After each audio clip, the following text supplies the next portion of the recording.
Three powerful men are fighting over who speaks for God on the question of the Iran war.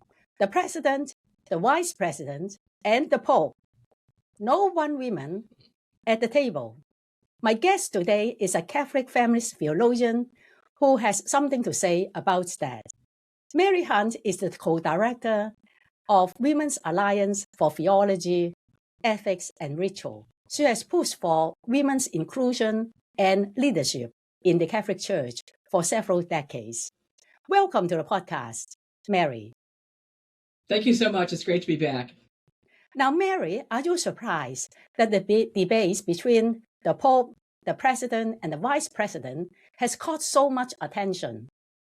I think it's another one of the distractions of the Trump crowd, that they will use anything to distract from the substance of the issue. The issue is not the just war theory from Catholicism. The issue is what is happening to people, especially women and children, in war-torn areas. And I think this kind of moral mansplaining or efforts to out-moralize or out-monger the other really doesn't help. What helps, Kwok Pui Lan, is to talk about what happens to real people in war. Yes, I fully agree with you. But as you know that, people seem to be very supportive of the Pope because Pope Leo comes out against the war. Do you think that we should defer to the Pope on matters of morality? Well, here's the problem. How does one, especially for me, how does one as a feminist Catholic absolutely, completely, and utterly agree with Leo and still think he hasn't gone far enough? Let me explain, Pui Lan. This I think your listeners would really want to know. There really are kind of three views of the just war theory in Catholicism. One is what the Trump and Vance people talk about, that we are God's hands to stop the destruction of the world. We're going to stop the nuclear powers. And by the way, Leo never said that Iran should have nuclear weapons, nor did he ever say that the U.S. should have nuclear weapons, which I think is really the main issue here. The second position is what I would call the middle position. That's Leo's position. Leo says a nation can only legitimately take up the sword in self-defense once all peace efforts have failed. That's right from the Catechism. That's the basic understanding of the just war theory. But Pui Lan, the most important thing is that since the 1950s, Catholics have not been talking much about the just war theory because we realize that it isn't very helpful. We now have something called a Catholic Nonviolence Initiative, which in 2024, with Pax Christi in the lead, set up an institute on nonviolence in Rome. And it was, in fact, Pope Francis who, in March of 2022, said that war is always the defeat of humanity. There's no such thing as a just war. It doesn't exist. So Leo, in this sense, is a middling position, the very central position, but in fact not in the vanguard with people like me and others who think that, not only from a feminist perspective, but from a deeply rooted spiritual perspective, that war solves nothing, just or unjust war. What does that mean in a nuclear age? These terms have gone out of vogue because they're not useful anymore. But nonviolence moving forward is useful. And I think if we get pulled into this, what I would call a kind of pseudo debate, because in fact, Leo's not debating the president. He's rather responding in an off the cuff way, but there's no substantive debate. If they would sit down and have a discussion like human beings, it might be interesting. But this kind of back and forth doesn't really take us very far, I don't think. Mary, you know that I am Episcopalian, and we have installed the first female of Archbishop of Canterbury. Yes, your own Archbishop Sarah. Yes. And she came out in support of the Pope, saying that next month she will go to the Vatican, visit and pray with the Pope, and she supports the idea of the call for a kingdom of peace. How do you make sense? We have a woman as a spiritual head of our church. Well, I think that she is doing exactly the right thing from her perspective, that is to say, dealing with the war. But she did say, if you look carefully at what she said, as innocent people are killed and displaced, families torn apart, and futures destroyed, the human cost of war is incalculable. And I think that starting point with what happens to people is what makes her perspective different. And I'm sure she'll pray all she wants to with Leo, but I think the issue is she will, I hope, push toward this nonviolent approach, not simply a just war theory. Just war theory will not solve a nuclear globe's problems. But a nonviolence approach, I think, has some hope. And therefore, I think she's a woman in a patriarchal institution, with all due respect. She's also someone who has made a way in that institution very effectively. I thought her installation, her enthronement was very moving. And I was taken by her humanity. The fact that as a nurse, she understands that it's real people who are hurt. And this is where I think we have to keep the conversation, not at the level of theory, but at the level of what happens to real people. And that's what feminists like Mary Jelinek, whom you've met, I think, through Water, Marie Dennis, who's led Pax Christi, these kinds of women have been pushing nonviolent social change, and I completely agree with them. Yes, I was very moved by the installation, especially she invited the African 5 female bishops to sit just next to her. I was deeply thankful for this very symbolic gesture of lifting up the African female leaders.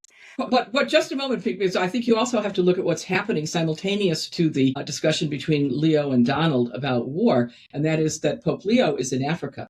And the problems are not restricted to the Anglican Communion. Exactly. This does not come into the conversation as he's now in Cameroon and saying, I completely support the things he's saying against the war. But my problem is, how do I reinforce what Leo says without reinforcing papal centralized power of a pope saying it? And that's a problem. And that's particularly a problem in what now considers itself a synodal church. If this is a synodal church, then we sit down and talk about these things. Leo doesn't have the last word. And do you really think that even the Pope knows what God thinks? That's a real question for me. When even Leo says God doesn't hear the people, the prayers of the people, sort of in response to Trump in a way, God doesn't hear the prayers of people who fight. Well, I don't know. If you go to Isaiah, yeah, okay. But I'm not sure that that's all. I would hesitate if I were Pope to make very many claims about what God thinks or says or does. Even as Pope, I'm not in any danger, but I'd be hesitant. I don't know. What do you think? Yes, I think that is very tempting for anyone, let alone Trump or Pope or Vance, to think that they know what God is thinking. Yes, I think it is just very... I think it's very dangerous too, because who's to say?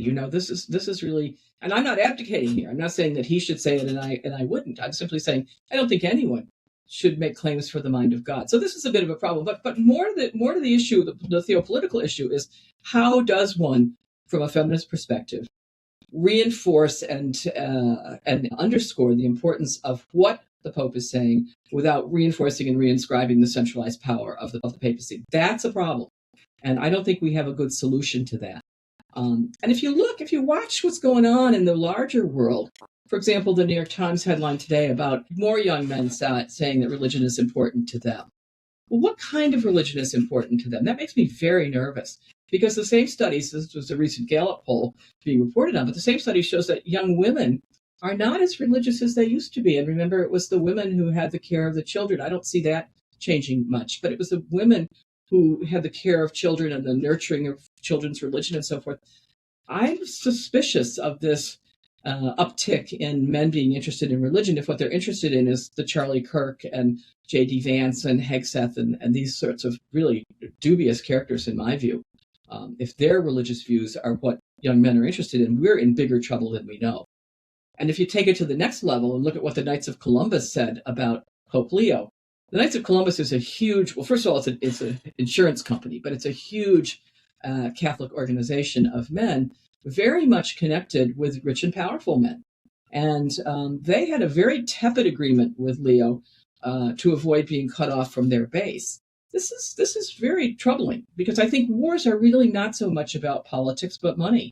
And if you look at the stock market booming in an era of war, how do you make sense of that other than the fact that wars are good for business? So these are things that I think, from a feminist perspective, where we try to develop an integrated analysis of very serious and difficult and complex and fraught questions, we have work to do. You and I have work to do. That's right. I also have read some of the reports saying that young men are attracted to religion, just like you. I have been asking what kind of religion, not the progressive one. I think it has something to do with the crisis of masculinity.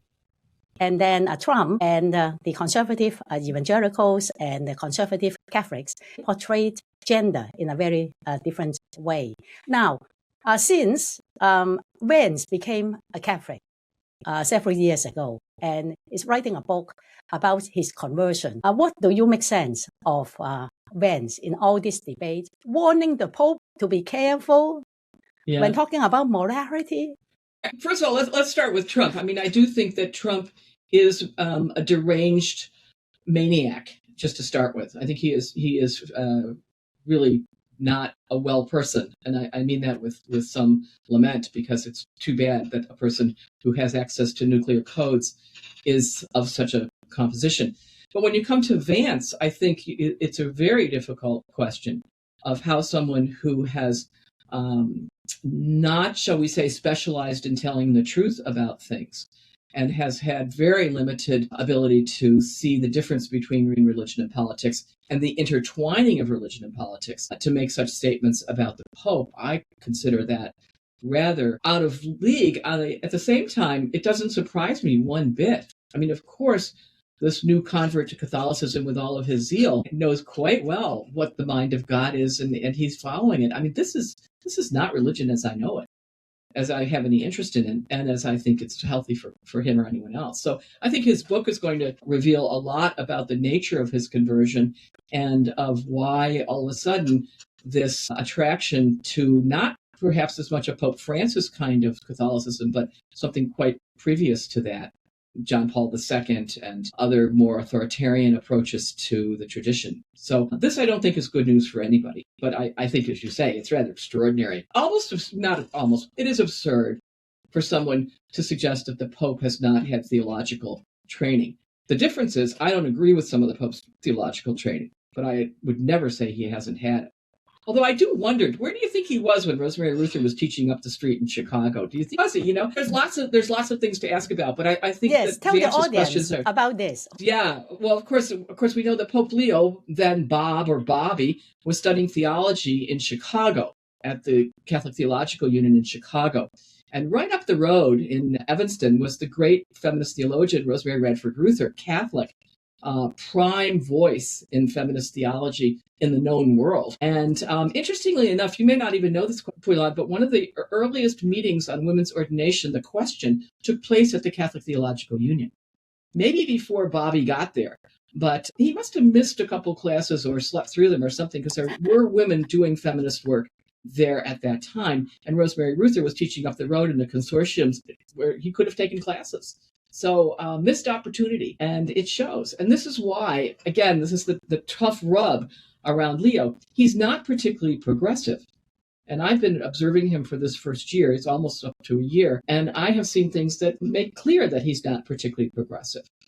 One of them is the greater tolerance for the Latin Mass, which I don't object to in principle, but they're just noting the tendency. The more traditional papal understanding of himself, not just the red slippers, but also living now in the apostolic palace and the papal apartments, albeit with some of his friends, and having put in a gym, I'm told. So there's also the old boys club thing happening there.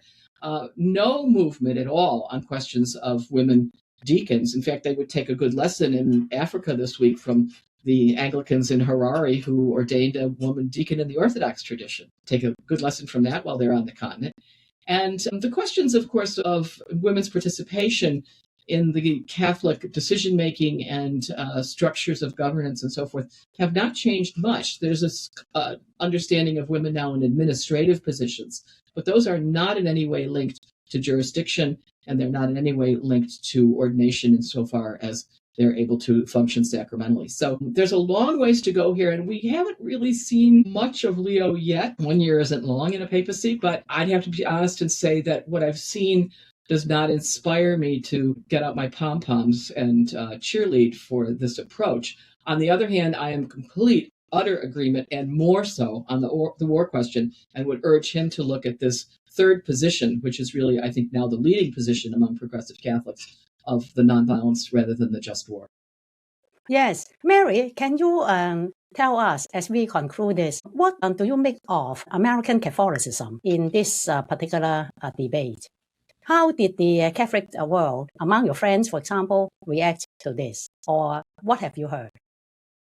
Well, let's start with the fact that there are over 1 billion Catholics in the world. Yeah. I probably know half of them, Pui Lan, but I think that among American Catholics, of course, the views are very different. They're very, I should say, very varied. And there are lots of different views among Catholics.